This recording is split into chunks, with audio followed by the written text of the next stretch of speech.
Protea কন্ডিশনে ব্যাটিংয়ে challenge অপেক্ষা করছে বাংলাদেশের, বললেন জেমি সিডন্স।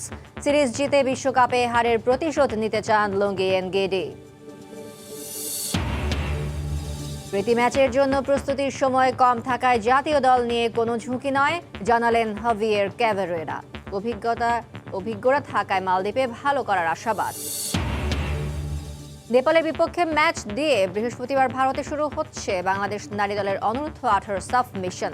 প্রতিপক্ষ শক্তিশালী হলেও জয় তুলে নেওয়ার লক্ষ্য লাল সবুজদের।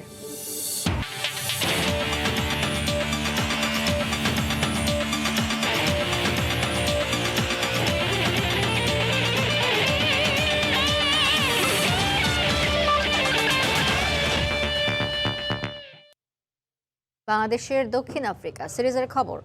ওয়ানডে সিরিজে নিজেদের আন্ডারডগ দাবি করেছেন বাংলাদেশের প্রধান কোচ রাসেল ডমিঙ্গো। দক্ষিণ আফ্রিকায় অতীত পারফরমেন্স ভালো না হওয়ায় কিছুটা ব্যাকফুটে থেকেই টাইগাররা প্রথম ম্যাচে নামবে বলেও মন্তব্য তার। আজ ছিল টাইগারদের ঐচ্ছিক অনুশীলন পর্ব। প্রথম ম্যাচের ভেন্যু সুপার স্পোর্ট পার্কে অনুশীলনের সুযোগ থাকায় এতে অংশ নেন দলের সব ক্রিকেটাররা। এদিন শুরু থেকে বেশ মনোযোগী ছিলেন দলের সদস্যরা। নতুন দুই কোচ ডোনাল্ড ও মর্কেলের অধীনে ঘাম ছড়িয়েছেন পেসার এবং ব্যাটাররা। সেঞ্চুরিয়ানের উইকেটে ব্যাটিং করেছেন মুশফিক, সাকিব, তামিম, আফিফ সবাই। তাদের নিয়ে আলাদা করে কাজ করেছেন পাওয়ার হিটিং পরামর্শক অ্যালবি মর্কেল। আরেক পাশে পেসারদের গতি এবং স্কিল ঠিকঠাক করেছেন অ্যালান ডোনাল্ড। পিস শরীফুলদের ব্যস্ত সময় কাটাতে দেখা গেছে তার সঙ্গে। সেঞ্চুরিয়ানে অতিরিক্ত বাতাস থাকায় ফিল্ডিং কিছুটা দুশ্চিন্তায় টিম ম্যানেজমেন্ট। তবে অনুশীলনে সব ঠিক হয়ে আসবে বলে বিশ্বাস হেড কোচ রাসেল ডমিঙ্গোর।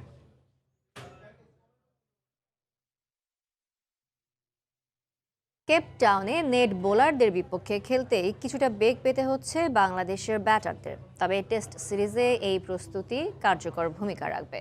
সময় সংবাদকে দেয়া সাক্ষাৎকারে এমনটাই জানিয়েছেন ব্যাটিং কোচ জেমি সিডন্স। শুক্রবার ম্যাচের আদলে অনুশীলন করবে টাইগাররা। দক্ষিণ আফ্রিকা থেকে মিজানুর রহমানের পাঠানো ছবি নিয়ে রিপোর্ট।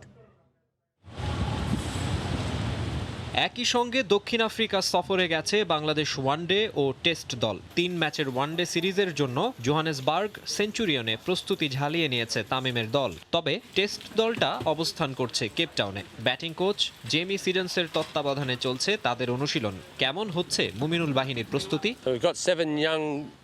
টেস্ট দলের 7 ক্রিকেটারকে নিয়ে কেপটাউনে প্র্যাকটিস হয়েছে। এখানে দারুণ কন্ডিশনে প্রস্তুতি নেওয়ার সুযোগ পেয়েছে সবাই। গেল কয়েক বছরে ব্যাটিংটাই সবচেয়ে বড় দুশ্চিন্তা বাংলাদেশের। টেস্ট চ্যাম্পিয়নশিপে প্রথম চক্রের তলানির দলের ব্যাটিং সমস্যা কাটানোর উপায় খুঁজছেন জেমি সিডন্স। প্রোটিয়া পেসারদের সামলাতে নেটেই চলছে ড্রেস রিহার্সাল। ভালো মানের নেট বোলার ছিল, যাদেরকে খেলতে ব্যাটারদের বেশ বেগ পেতে হয়েছে। শুক্রবার সেন্টার উইকেট পাবো, যেখানে ম্যাচের আদলে অনুশীলন হবে।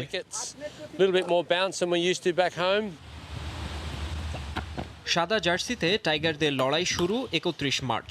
তবুও একটু আগে ভাগেই মুমিনুল সাদমানদের আফ্রিকায় পাঠিয়েছে বিসিবি। লক্ষ্যটা পরিষ্কার। এখানকার উইকেটে অভ্যস্ত করে তোলাই এই ক্যাম্পের মূল উদ্দেশ্য। ঢাকা চট্টগ্রামের তুলনায় যে উইকেটে বেশি বাউন্স থাকে, এই প্র্যাকটিস সেশনগুলো ছেলেদের প্রস্তুতিতে বড় ভূমিকা রাখবে।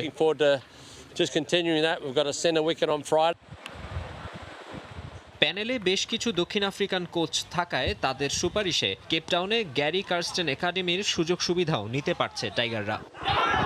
মাকসুম আলম খান, সময় সংবাদ। বাংলাদেশের বিপক্ষে আসন্ন টেস্ট সিরিজ বাদ দিয়ে আইপিএলে খেলতে চান দক্ষিণ আফ্রিকান ক্রিকেটাররা। এতে বাংলাদেশের বিপক্ষে প্রোটিয়া দলে থাকবেন না কাগিসো রাবাদা, লুঙ্গি এনগিডি সহ অন্তত 5 জন ক্রিকেটার। ক্রিকেটে দক্ষিণ আফ্রিকার বরাত দিয়ে বিশ্ব গণমাধ্যম এই তথ্য জানিয়েছে।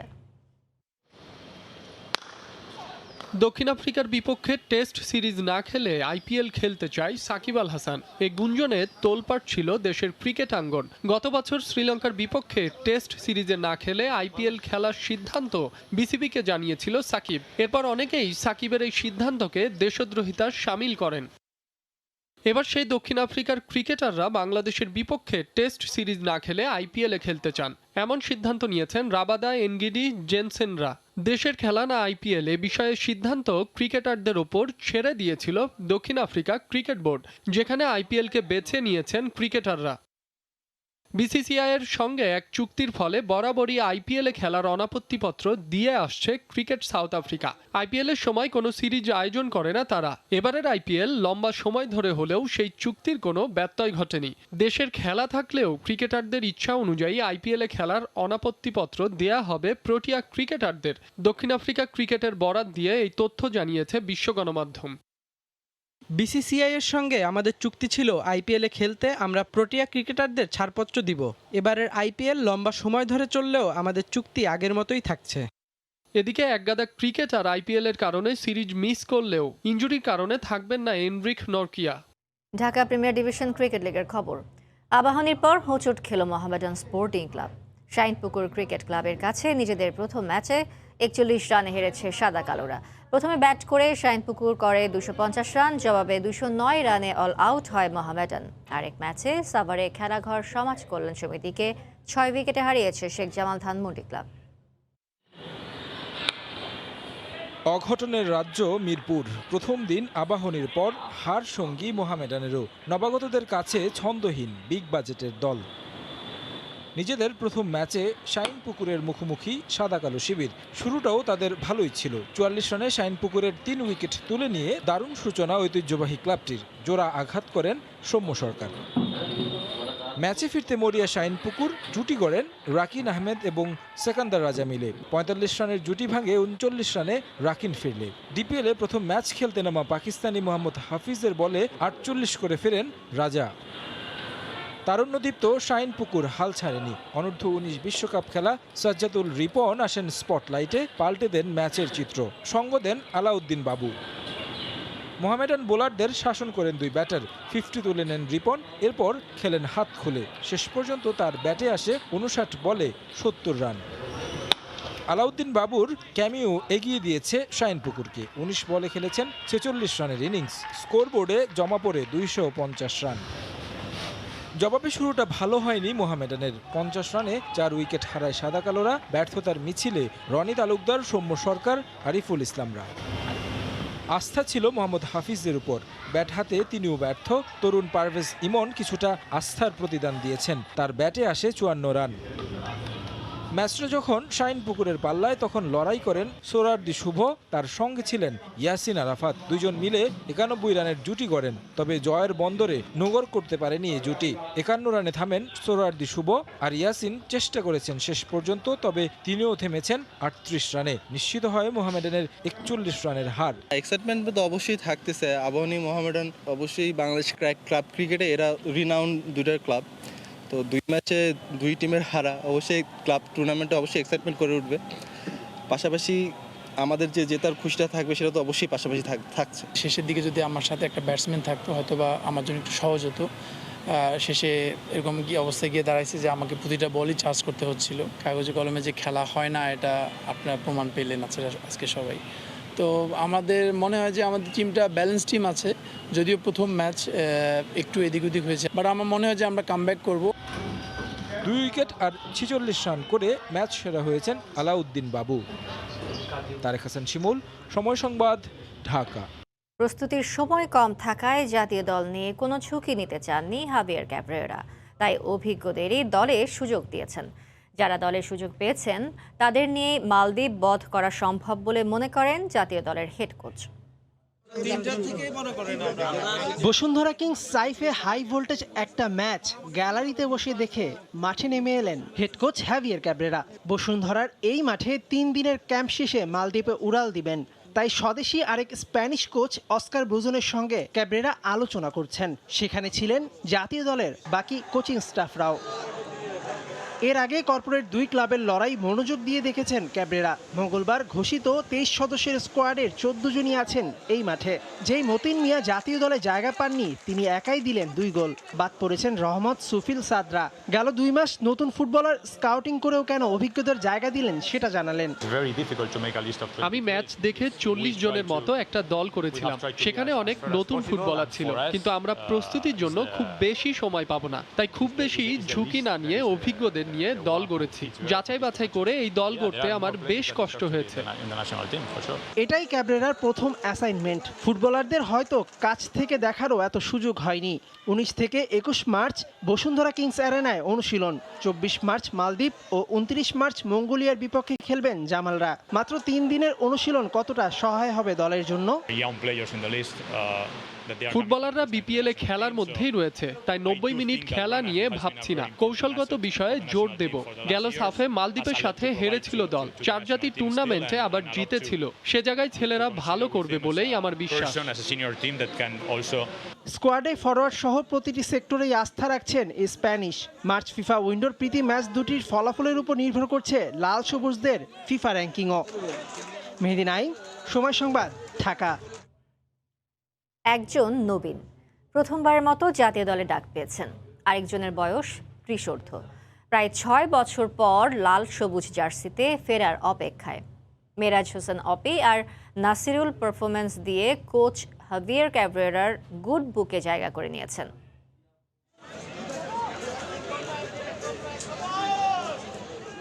মানুষ নাকি তার স্বপ্নের সমান বড়, স্বপ্নের পরিধি তাই অনেক উঁচুতে রেখেছিলেন মেরাজ হোসেন অপি। প্রথমবারের মতো জাতীয় দলে ডাক পেয়েছেন সাইফ স্পোর্টিং ক্লাবের এই মিডফিল্ডার। বয়সভিত্তিক ফুটবল থেকে বিপিএল পারফরমেন্সে নিজের উন্নতির ছাপটা স্পষ্ট করেই স্বপ্ন পূরণ করেছেন বিকেএসপির এই ফুটবলার। যেটা স্বপ্ন থাকে সবারই, সেই স্বপ্ন আসলে পূরণ হলো, কেমন লাগছে? হ্যাঁ, ছোটোবেলা থেকে যখন ফুটবল স্টার্ট করতাম তখন থেকে চাইছিলাম যে আমি ন্যাশনাল টিমে খেলবো একদিন। তো কালকে থেকে ক্যাম্পিং অনেক ভালো লাগতেছে। চান্স পাই তাহলে আমার যে পারফরমেন্সটা আছে তা শো করবো আর দেশের জন্য একটু ভালো কিছু করবো আর কি। মেসি খেলা ভালো লাগে। এবার তো প্রথম আমার ন্যাশনাল টিম, তো চেষ্টা করবো কি ম্যাচ খেলানোর জন্য।